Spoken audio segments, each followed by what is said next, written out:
फलां number plate नहीं होनी चाहिए, फलां होनी चाहिए, हर नंबर प्लेट पे चालान ही हुआ। अस्सलाम वालेकुम नाज़रीन, इस वक्त मैं मौजूद हूँ सिविक सेंटर के बाहर, जहाँ शहरी अजरक नंबर प्लेट के मामले पर शदीद परेशान है। एक तरफ हुकूमत कहती है कि ये सिक्योरिटी पर्पज़ के लिए है, दूसरी तरफ इजाफी फ़ीस, रश और पुलिस गर्दी मुसल्लत कर दी गई। हम आपको दिखाएंगे इंतज़ामी नाअहली की वजह से आवाम कितनी ज़लील हो रही है। आइए और आवाम की आवाज़ बनते हैं। करपट लोग बैठे हैं एकदम, सारे रिश्वतखोर बैठे हैं। क्या करेगा आदमी? अगर नंबर प्लेट भी बनवा ले, लाइसेंस भी बनवा ले, फिर भी चलान किसी न किसी बहाने चलान है ना, तो फिर फायदा क्या है इस चीज़ करने का?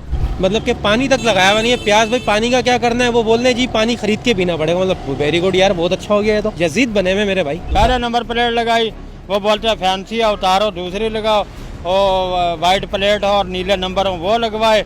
तो उसके बाद जो है ना वो उसके बाद फिर चलान हो गया, बोलता है जी इसकी अजरक वाली पट्टी वाली हो, फिर अजरक वाली पट्टी वाली, फिर चलान हुआ, बोलता है ये अभी ये जो बड़ी नंबर प्लेट है ये 520 का ये चलान भरा और ये लगवाइए। 3 दफ़ा इसके पैसे में अदा कर चुका और 3 दफ़ा मैंने चालान भरा। पहले भी हम वो लगवा के चालान करवा के फिर से वही दोबारा वाली प्लेट लगाई हुई है। तो चालान तो वैसे ही हो रहा है ना, तो अब लाइनें हैं तो वापस जा रहे हैं। मतलब खाली ये गरीब आवाम के लिए, ये सारी चीजें गरीब आवाम के लिए है। बाकी जो है ना सबको इस्तिस्ना हासिल है। बाकी जो लैंड क्रूजरों में घूम रहे हैं ना, इनको सबको इस्तिस्ना हासिल है। खाली गरीब आवाम के लिए ये सारी परेशानियाँ। मैं खुद अपने काम धंधे की छुट्टी करके आया हूँ भाई। अपने मेरे मैनेजर ने मेरे को बोला भाई बार बार तुम लोग छुट्टियाँ लेके जाते हो, पहले भी आया हूँ तो यहाँ पर मेरे को बोला कि लाइन लगाओ, मैं चले गया हूँ। अब दोबारा आया हूँ, अब दोबारा अंदर जाके देखता हूँ, अब नंबर लगाना है, लाइन लगाना है। फिर लाइन लगा के जब नंबर आएगा टोकन देंगे, उसके बाद फिर ये 2 महीने का 3 महीने का मुझे टाइम देंगे, आके आप अपनी नंबर प्लेट ले आओ। पहले भी मैंने अपनी नंबर प्लेट लगाई है, अजरक वाली है,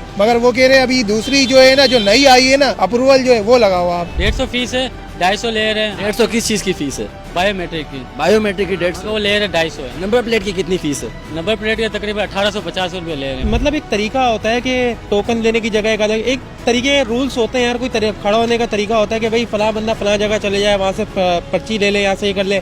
पानी तक तो अंदर लगाया हुआ नहीं यार इन लोगों ने। ये जो नंबर प्लेट है ये सिर्फ कराची तक ही महदूद है, क्योंकि कराची से बाहर आप जाएंगे तो बाइकें बगैर नंबर प्लेट की घूमती है, और वो बाइकें होती है जो हम कराची वालों से छीनी हुई होती है। वो तो सही बात हो, तो मैंने उस पर आप क्या कहेंगे? उस पर हम क्या बोल सकते हैं कि एयरवाई न्यूज़ पे हमने न्यूज़ देखा, सखर में बगैर नाम की नंबर प्लेट जल रही है, नाम ही नहीं लगे हुए बाइकों में। ये गलत, ये जुल्म है, ये कराची वालों के साथ जुल्म है ये। तो नाजरीन, आपने देखा, सुना और महसूस किया कि ये सिर्फ नंबर प्लेट का मामला नहीं है, बल्कि आवाम के साथ ज्यादती, लूटमार और बदइंतजामी की खुली दास्तान है। आवाज़ उठाना हमारा हक है। अगर आप भी इस नाइंसाफ़ी के खिलाफ है तो खामोशी तोड़े और इस वीडियो को शेयर करें। हम दोबारा हाजिर होंगे किसी और अवामी टॉपिक पर। तब तक के लिए अल्लाह हाफ़िज़।